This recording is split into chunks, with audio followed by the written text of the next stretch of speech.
नमस्कार दोस्तों, आप सभी का स्वागत है आपके अपने YouTube चैनल स्टडी तक पर। तो दोस्तों ये पार्ट टू है भोजन एवं मानव स्वास्थ्य क्लास 10th के।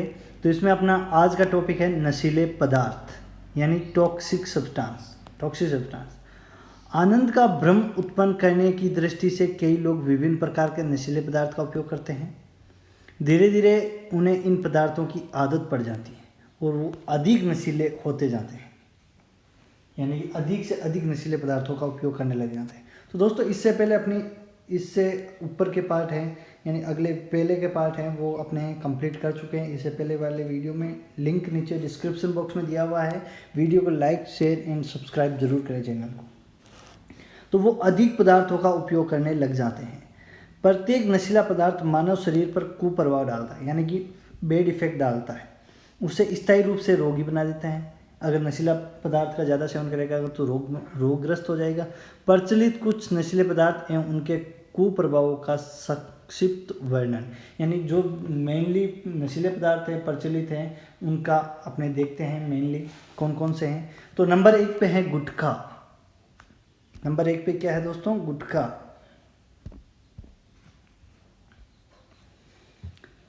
सुपारी के टुकड़े, कत्था, चूना, संश्लेषित खुशबू, धातुओं के वर्क आदि पदार्थों के मिश्रण से गुटखा तैयार किया जाता है। तो गुटखा किससे तैयार किया जाता है? सुपारी के टुकड़े, कत्था, चूना, संश्लेषित खुशबू, धातुओं के वर्क आदि पदार्थों के मिश्रण से।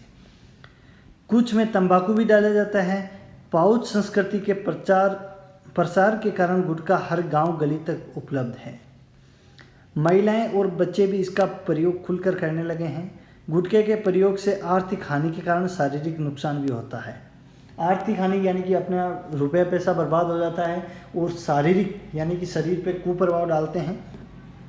जबड़े की मांसपेशियां कठोर हो जाने के कारण जबड़ा ठीक से खुलता नहीं है। ज़्यादा गुटखे खाने से, बार बार चबाने से जबड़े की मांसपेशियां वो कठोर हो जाती है और जबड़ा ठीक से नहीं खुल पाता है। ऐसा सबम्यूकस फाइब्रोसिस रोग के कारण होता है। सबम्यूकस यानी कि जो म्यूकस मेम्ब्रेन होती है उसका फाइब्रोसिस है वो कम हो जाता है। फाइबर्स होते हैं उसमें सबम्यूकस मेम्ब्रेन के, वो कम हो जाते हैं।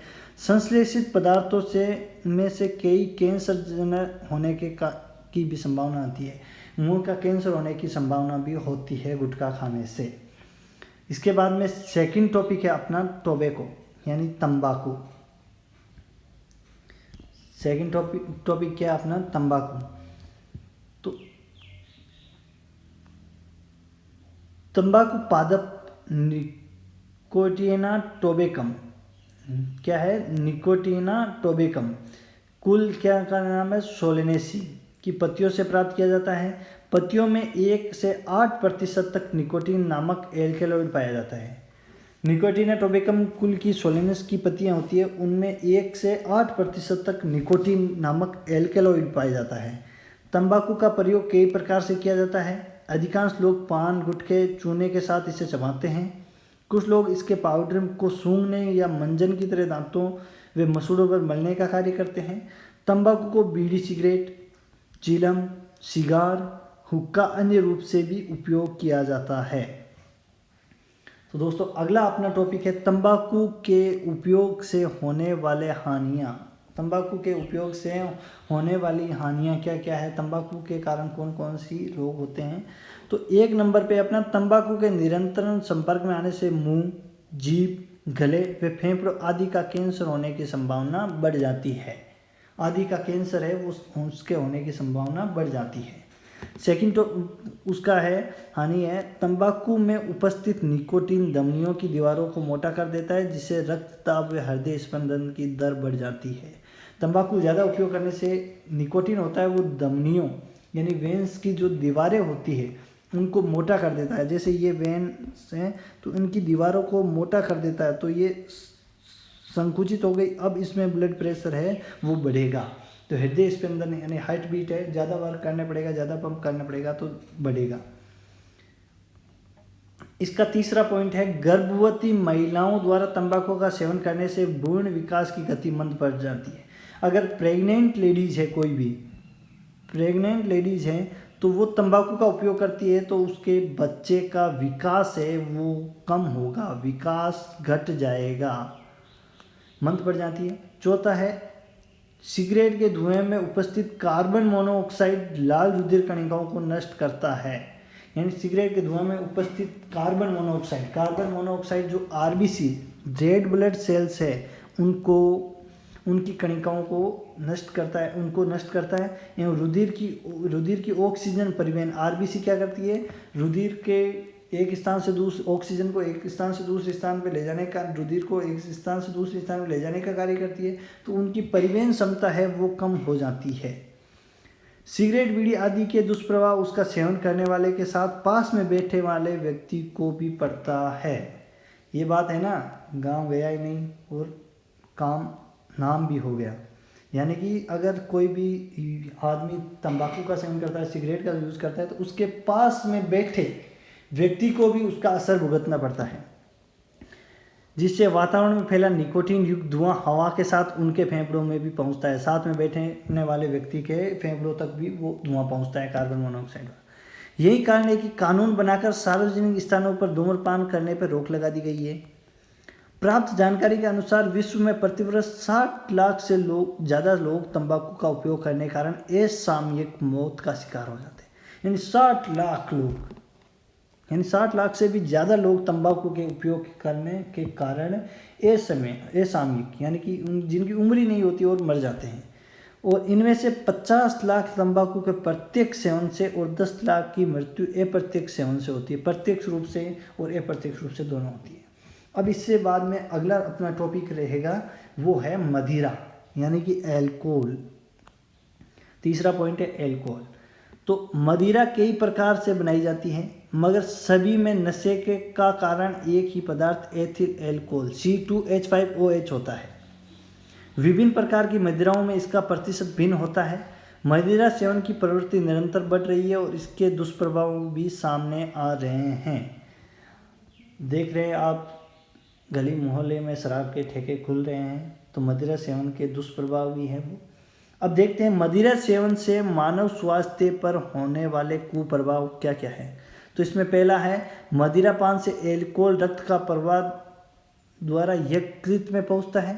यानी मदिरा पान करने से एल्कोहल है वो रक्त प्रवाह के द्वारा लीवर में पहुंचता है। अधिक मात्रा में उपस्थित एल्कोहल को यकृत एसिटिल्डिहाइड में बदल देता है। एल्कोहल को एसिटिल्डिहाइड में बदल जाता है और जो विषैला पदार्थ होता है, एसिटिल्डिहाइड है जो एक विषैला पदार्थ है। सेकंड है एल्कोहल के प्रभाव से व्यक्ति के शरीर का सामंजस्य, एल्कोहल के प्रभाव से व्यक्ति के शरीर का सामंजस्य नियंत्रण कमजोर हो जाता है एवं नियंत्रण कमजोर होता है जिससे कार्य करने की क्षमता क्षीण होती है और दुर्घटना की संभावना बढ़ जाती है। दुर्घटना की संभावना भी बढ़ जाती है।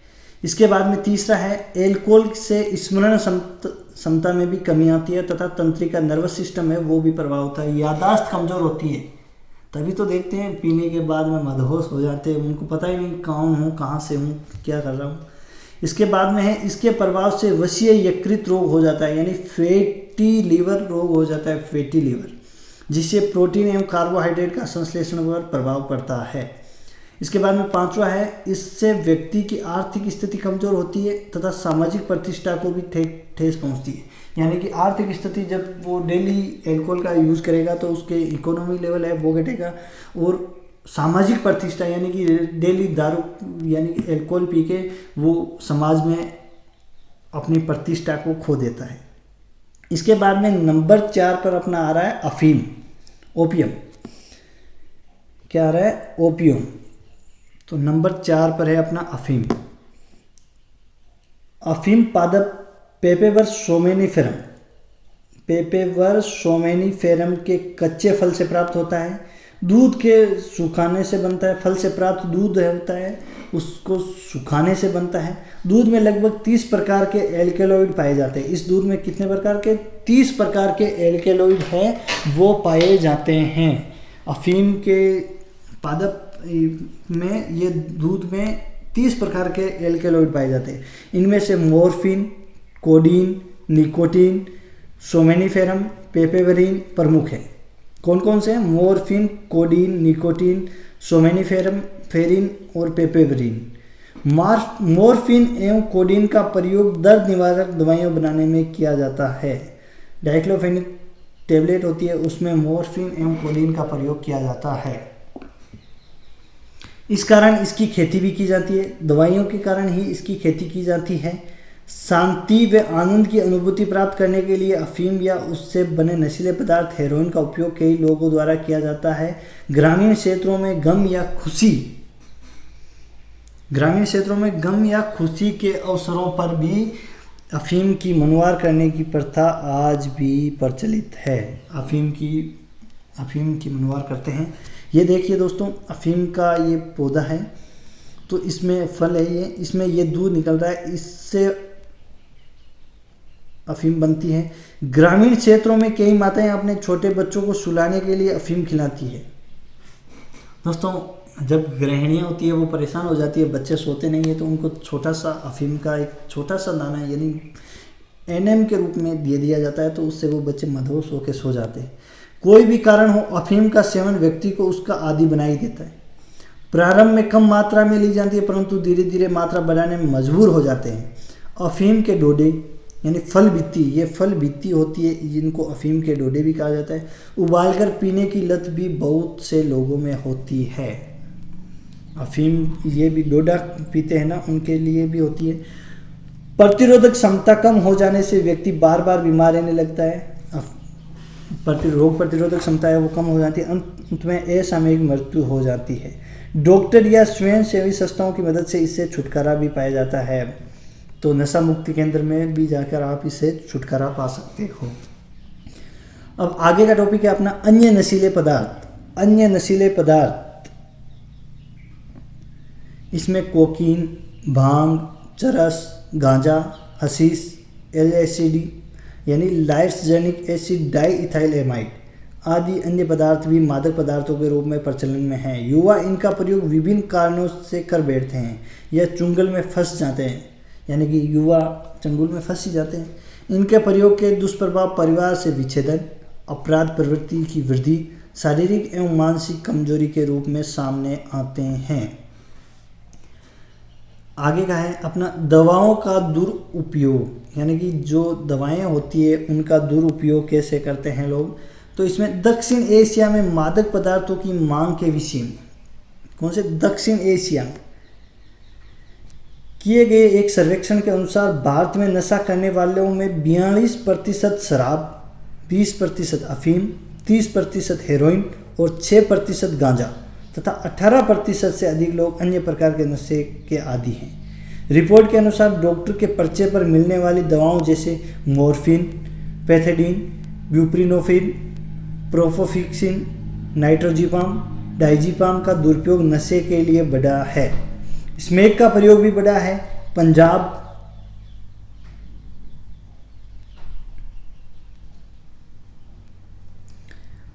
राजस्थान, मध्य प्रदेश, उत्तर प्रदेश और गुजरात में अफीम का पारंपरिक सेवन जारी है।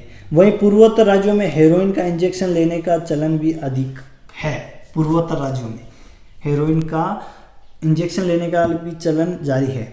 बच्चे नशे के लिए thinner, acetone, petrol, solvent, oil आदि गैर परंपरागत पदार्थों का उपयोग करते हैं। बच्चे होते हैं जो पेंट्रोल वगैरह पी लेते हैं, घर पे पड़ा रहता है। तो सड़कों पर पलते बच्चे नशीली दवाओं एवं शराब की लत के आसानी से शिकार हो जाते हैं। वे जूता चिपकाने का गोंद, correction fluid, spray paint, nail polish, rubber cement, सूखे इरेजर, मार्कर्स और गैसोलीन में मौजूद पदार्थों का सांस के साथ अपने शरीर में लेते हैं। नशे में जिंदगी की सच्चाई तथा भूख से बेखबर होने का प्रयास करने से बच्चे डरावने सपने, फेफड़ों में सूजन, गुर्दों की खराबी और कभी ठीक नहीं होने वाली मानसिक क्षति जैसी शारीरिक एवं मानसिक समस्याओं मोल ले लेते हैं। क्या खाद्य पदार्थों में मिलावट के दुष्प्रभाव, अडल्ट्रेशन इन फूड प्रोडक्ट, यानी फूड अडल्ट्रेशन भी इसको कहा जाता है। तो दोस्तों, खाद्य पदार्थों में मिलावट एवं उसके दुष्प्रभाव, कई लोग होते हैं जो खाद्य पदार्थों में मिलावट भी कर देते हैं, तो उनके दुष्प्रभाव के बारे में भी आप आज अपने देखेंगे। तो फूड अडल्ट्रेशन के बारे में पढ़ते हैं। आज जन सामान्य के बीच में एक आम धारणा बनती जा रही है कि बाजार में मिलने वाली हर चीज़ में कुछ न कुछ मिलावट ज़रूरी है। ये सभी अपने घर जब भी घर पे सामान ले जाते हैं कोई भी राशन वगैरह का, तो वो बोलते हैं कि इसमें तो ये मिलावट का सामान लेके आ गया। तो ये अवधारणा ही बन गई, अवधारणा नहीं दोस्तों, ये सच है। जन सामान्य की चिंता स्वाभाविक भी है और मिलावट का केयर सबसे ज़्यादा हमारी रोज़मर्रा की ज़रूरतों की चीज़ों पर पड़ रहा है। यानी कि ज़रूरत की चीज़ें, रोज़मर्रा रोज़ की ज़िंदगी में काम में लेने वाली चीज़ों पर में ही मिलावट की जाती है। संपूर्ण देश में मिलावटी खाद्य पदार्थों की भरमार हो गई है। आजकल नकली दूध, घी, तेल, पत्ती, मसाले आदि धड़ल्ले से बिक रहे हैं। अगर कोई इन्हें खाकर बीमार भी पड़ जाता है तो हालात और भी खराब हैं, क्योंकि जीवन रक्षक दवाइयाँ भी नकली बिक रही है। ये दोस्तों जाए तो कहाँ जाए, एक तो करेला दूसरा नीम चढ़ा, ये बात हो गई दोस्तों। यहाँ पे अगर ख़राब चीज़ें खाकर आप बीमार पड़ रहे हो, उसके बाद में अगर हॉस्पिटल भी जाते हो तो वहाँ पे भी नकली दवाइयाँ मिल रही है, नकली दवाइयाँ बिक रही है। इसके अनुमान के अनुसार लगभग 30 से 40% सामान में मिलावट होती है। खाद्य पदार्थों में मिलावट की वस्तुओं पर निगाह डालने पर पता चलता है कि मिलावटी सामानों का निर्माण करने वाले लोग कितनी चालाकी से हमारे आंखों में धूल झोंक रहे हैं। सबसे पहले आजकल के सबसे चर्चित मामले कोल्ड ड्रिंक्स यानी शीतल पेय को लेते हैं। हमारे देश में कोल्ड ड्रिंक्स में मिलाए जाने वाले तत्वों में कोई मानक निर्धारित नहीं होने से इन शीतल पेयों में मिलाए जाने वाले तत्वों की मात्रा कितनी होनी चाहिए, इनकी जानकारी सरकार तक को नहीं है। दरअसल कोल्ड ड्रिंक्स में पाए जाने वाले लीडेन, डीडीटी, मेथिलिन, क्लोरोपाइरोसिस कैंसर, स्नायु, प्रजनन संबंधी बीमारियों की प्रतिरक्षा तंत्र में खराबी के जिम्मेदार माने जाते हैं। कोल्ड ड्रिंक से वो प्रतिरक्षा तंत्र को कमज़ोर करते हैं, इम्यून लेवल को घटाते हैं अपने। कोल्ड ड्रिंक्स के निर्माण के समय इनमें फास्फोरस अम्ल डाला जाता है जो दांतों पर सीधा प्रभाव डालता है। उसमें लोहे तक को गलाने की क्षमता भी होती है। फास्फोरिक अम्ल होता है कोल्ड ड्रिंक में जो दांतों पे प्रभाव डालता है और उसमें लोहे को भी गला सकता है फास्फोरिक अम्ल। इसी तरह इसमें मिला एथिलीन ग्लाइकोल रासायनिक पानी को 0 डिग्री तक जमने नहीं देता है। इसमें आम भाषा में मीठा जहर भी कहा जाता है। तो मीठा जहर किसे कहा जाता है, तो ये क्वेश्चन बन सकता है। एथिलीन ग्लाइकोल को मीठा जहर कहा जाता है।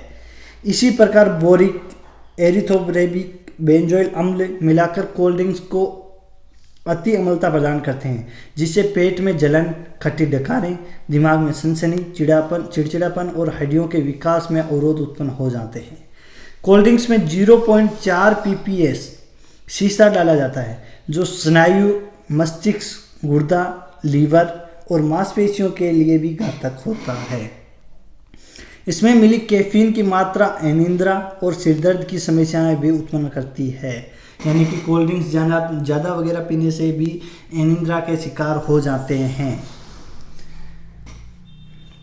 आजकल दूध भी स्वास्थ्यवर्धक द्रव्य ने होकर मात्र मिलावटी तत्वों का नमूना होकर रह गया है, जिसके प्रयोग से लाभ कम हानियां ज़्यादा है। हालात ये है कि लोग दूध के नाम पर urea, detergent soda, poster colour, refined तेल भी पी रहे हैं। उत्तर प्रदेश में स्वास्थ्य विभाग की जांच से ये चौंकाने वाला आंकड़ा सामने आया है कि राज्य के 25% लोग घटिया, मिलावटी और हानिकारक दूध पी रहे हैं। बाजार में उपलब्ध खाद्य तेल और घी की भी हालत बहुत खराब है। सरसों के तेल में सत्यानाशी के बीज यानी आर्जिमोन और सस्ता पाम ऑयल भी मिलाया जा रहा है। देसी घी में वनस्पति घी मिलावट मानो आम बात हो गई है। देसी घी में भी मिलावट कर रहे हैं। मिर्ची पाउडर में ईंट का चूरा, सौंफ पर कृत्रिम हरा रंग, हल्दी में लेड क्रोमेट, पीली मिट्टी, धनिया और मिर्च में गंधक, काली मिर्च में पपीते के बीज मिलाए जा रहे हैं। काली मिर्च में पपीते के बीज यानी कि कोई ध्यान नहीं लगता। देसी घी में वनस्पति घी मिला देते हैं। मिर्ची पाउडर में ईंट का मसाला चूरा मिला देते हैं। कृत्रिम सौंफ में कृत्रिम हरा चारा मिला देते हैं। हल्दी में लेड क्रोमेट यानी पीली मिट्टी भी मिला देते हैं। धनिया में, मिर्च में गंधक मिला देते हैं। फल और सब्जियों में चटक रंग के लिए रासायनिक इंजेक्शन यानी फल एवं सब्जियों में चटक रंग यानी कि अच्छे रंग के लिए भी रासायनिक इंजेक्शन, ताज़ा दिखने के लिए लेड और कॉपर विलयन का छिड़काव किया जाता है, यानी फ्रेश दिखने, उनकी चमक बरकरार रखने के लिए उन पे लेड और कॉपर का विलयन का भी छिड़काव किया जाता है। सफ़ेदी के लिए गोभी पर सिल्वर नाइट्रेट का भी छिड़काव किया जा रहा है। गोभी पर क्या किया जा रहा है? सिल्वर नाइट्रेट का छिड़काव किया जा रहा है। चना व अरहर की दाल में खसारी दाल, बेसन में मक्के का आटा, दाल व चावल पर बनावटी रंगों की पॉलिश की जा रही है। मिठाइयों में से ऐसे रंगों का प्रयोग हो रहा है जिसमें कैंसर का खतरा रहता है और डीएनए में विकृति आ सकती है, यानी मिठाइयाँ होती हैं उनमें ऐसे पदार्थ मिलाए जा रहे हैं जिनसे कैंसर होने का खतरा भी रहता है और डीएनए में भी विकृति आ सकती है।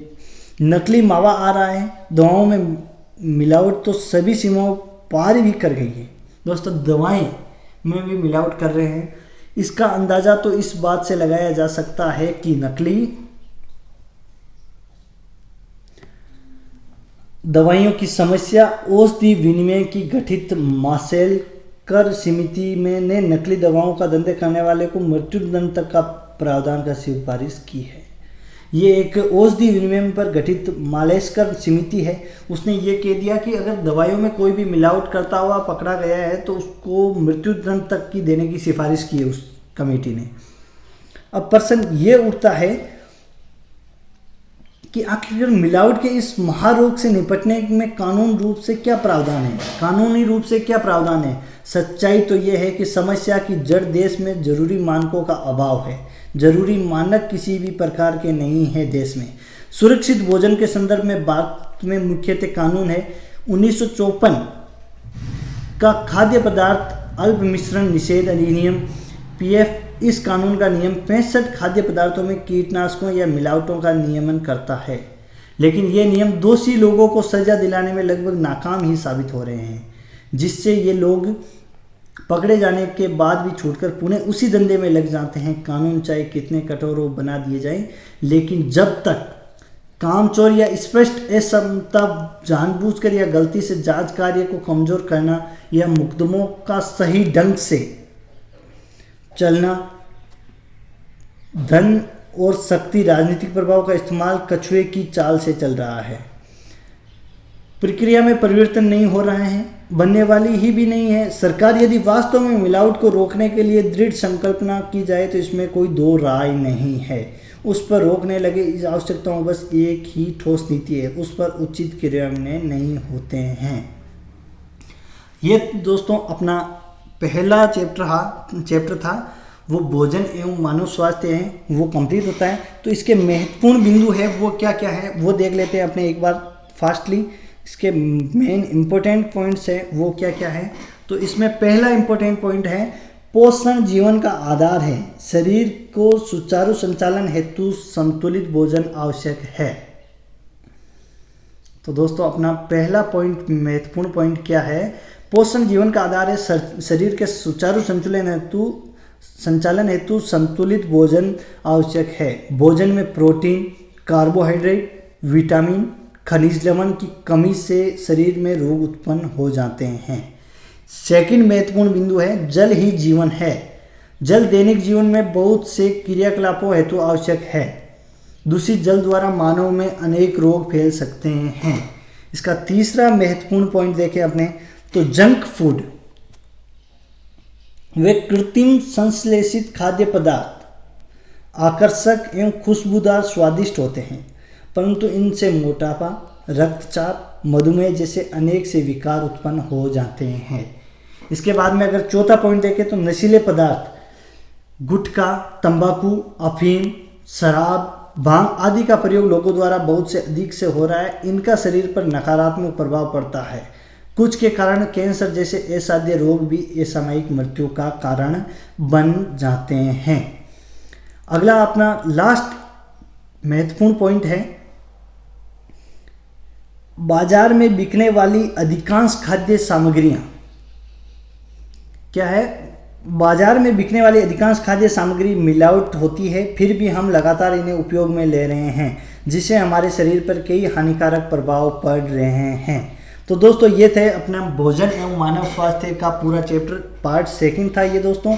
इससे पहले पार्ट फर्स्ट अपने कर चुके हैं, पार्ट सेकंड है ये। पार्ट फर्स्ट डिस्क्रिप्शन बॉक्स में दिया हुआ है।